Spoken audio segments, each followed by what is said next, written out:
Doctor Babasaheb आणि एक माणूस उपोषणकर्त्या कार्यकर्त्यांना दुर्लक्ष करणाऱ्या पालकमंत्र्यांचं करायचं काय?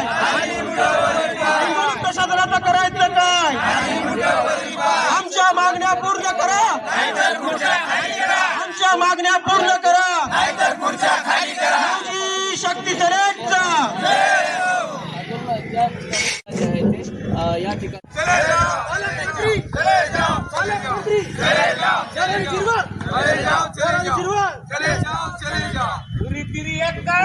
पालकमंत्री छक्का.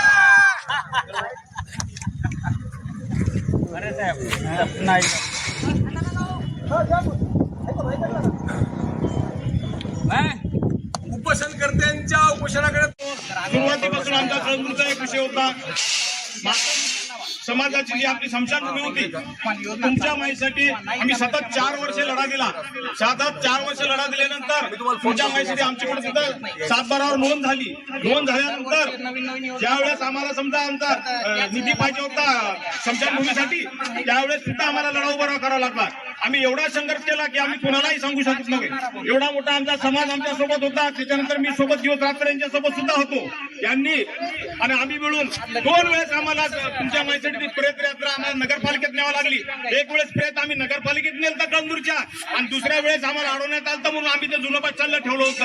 हे एवढा पाठपुरावा करून त्याच्यानंतर आमच्या अंगावर केसेस घेऊन आम्हाला कुठं मान्य जिल्हाधिकारी जे साहेब अगोदरचे होते, त्यांना आम्हाला 1,35,00,000 निधी आमच्या स्मशानभूमीसाठी उपलब्ध करून दिला होता. त्याच्यानंतर त्या मागच्या नगरपालिकेचा विषय झाला, त्या आचारसंहितेमुळे सगळे काम होऊन गेलं, सगळं झालं. पण आज जर तिथं जाऊन आपण काम बघितलं, तुमच्या माहितीसाठी स्मशानभूमीचं गेट एक पडलेलं आहे. त्याच्यानंतर काही बोगस कामं झाले आहेत, आणि त्याच्यानंतर 5 लाख काहीतरी हजाराचा जे आमचा बगीचा